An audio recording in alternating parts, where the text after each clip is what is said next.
Okay, guys, well, I went out and got electrical cleaner, and I sprayed and sprayed and sprayed, and I activated this button. You can see in here, the contacts in there are metal to metal. So I cleaned it all up. So let's see how we did. So now what I'm gonna do, I got them all wired back up. And let's see if we can get it to work any better than it was. Power's on. All right, so I have, the button is pressed.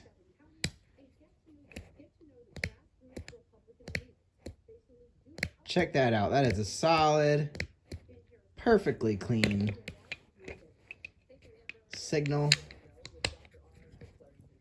Let's see.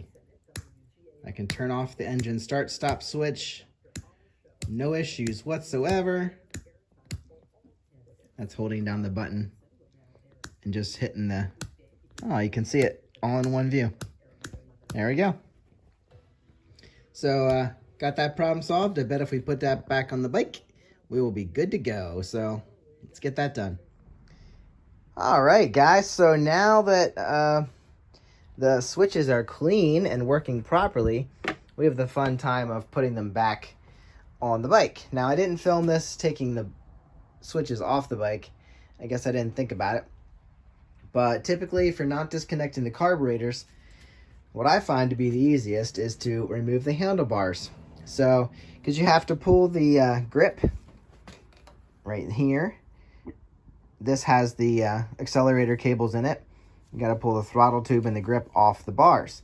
So it's real hard to get that off of the end of the bar when these cables are connected to it. And plus, with this setup, those cables go through these holes. So I need to feed these cables back up through the holes. And actually, one of them even screws into the bottom. Looks like they both could, but I don't think they both do. This one has screws and this one does not. So this one just sits up in there and this one screws in. So no problem there. This way I can set it all up and put it on the bar, and then I can move the bar around to where it fits, and then I can put the bar back in place. I don't have to be stretching cables too far out of where they need to be. So kind of a pain to take the bars off, but you can reset them and put them where you want them when you're done. Just don't lose any of your screws. I think I set them down on the scooter. So, time to, hope this wasn't leaking. It's sitting upside down. Yeah, looks like it's not leaking, so that's good. Time to get this thing resituated. And like I said, need to feed these throttle cables back up through. The push-pull cables. They're still sitting in the proper places. And what I'll do is I'll put this one on there and spin this around. And I'll show you when I have that set up. The cable for this guy, it actually runs. So it ran down the bar this way, went through this little hook, and then I think might have even ran into this hook. And then it runs across here, and then it plugs in on the other side into the wiring harness right in there somewhere. Well, I don't see it at the moment, but I'll show you when it's all set up.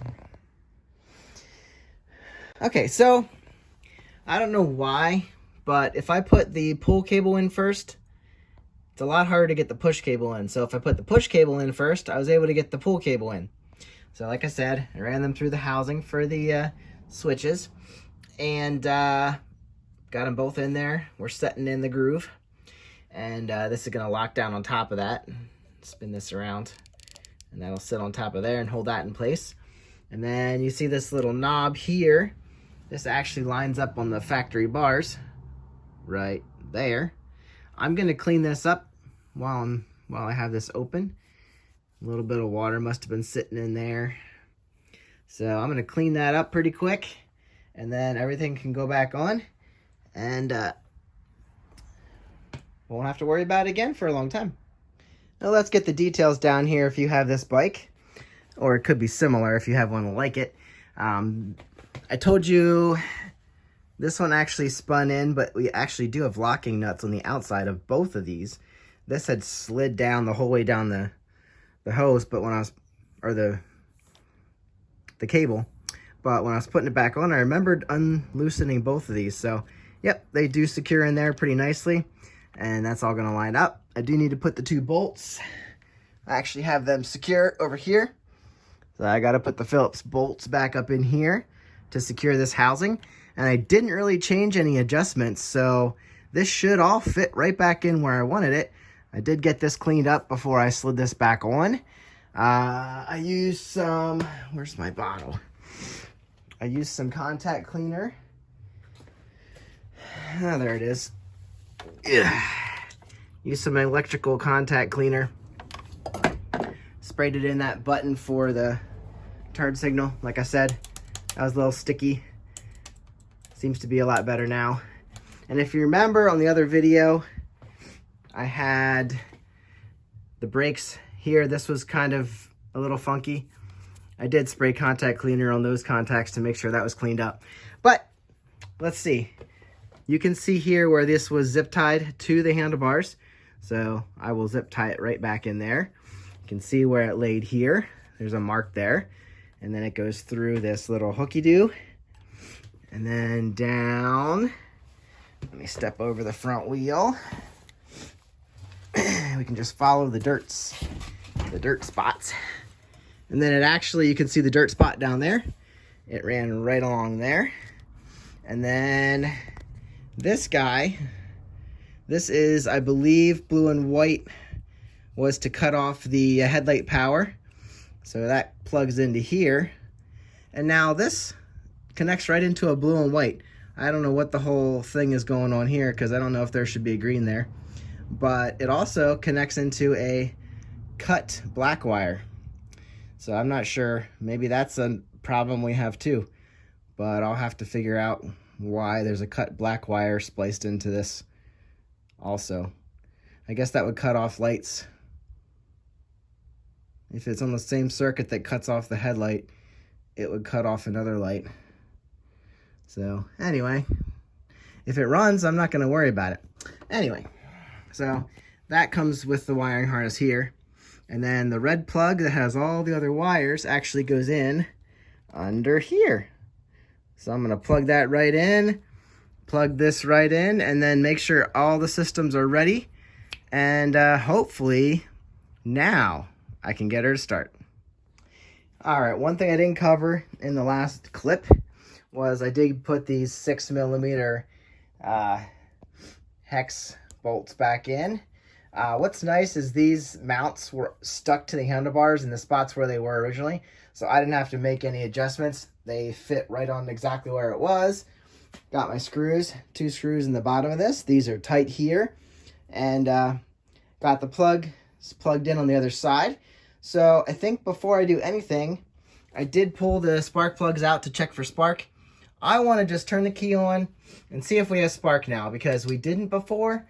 And before I put everything back in, I want to see how we're doing for spark. Now first, this start button never actually started the bike. So if we have something when I push the start button, we'll be better off than we were before. Yeah! Okay, now watch for spark. Super strong spark. It's not even touching the block, but it's jumping. So I'm gonna put the spark plugs back in. So let's see, I have gas hooked up. Still coming from there. And I bet I'm a betting man tonight. I am gonna have to do something better with this because I don't want these falling off easily. But anyway, everything seems to be working. So I'm gonna put these spark plugs back in, and we should have a running bike. I keep saying that, but we should, and I'm happy, and I think it's gonna happen. I think it's gonna happen this time, guys. I really do. Okay, I don't have a great spot for my fuel fuel tank here. It's higher than the carburetor, so it should flow over there. I think it's pretty close. All right, so let's see what we can do. Our initial problem here is in a good spot. Let's go ahead and turn the key on. Key is on. Power and lights. Hit the start button and see where we go.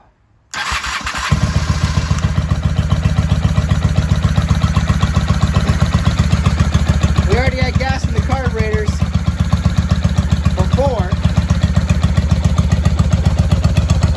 Now that we have spark, she fired right off. I wonder how my brake light works. Brake, brake, brake, brake, brake. Oh, that's working pretty good. Yeah, I like that. Well, now it's not. There it is.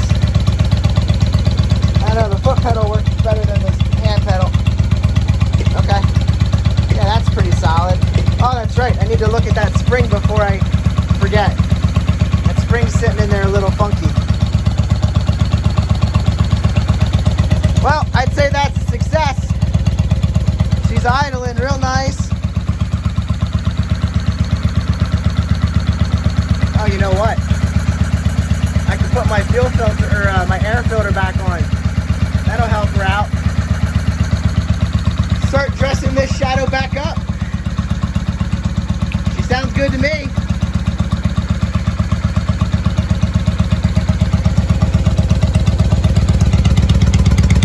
Anybody know? Oh, the baffles were drilled out of this thing. There's no baffles in this. That's why she's loud. I don't know if she'll rev. Nope, she's not ready. Probably has to do with having the air filter off and everything. She hasn't run in years. Well, I'm getting stunk out here. And my gas is getting low. See that getting sucked up? So I'm going to sign off for the night, start putting her back together, and maybe we'll get a trip, get out and ride her. So thanks for watching. Thanks for helping get her back on the road. And I'll reassemble her and see you on the next one. Have a great day. Get out and ride. Like, subscribe, and all the good things. See you later.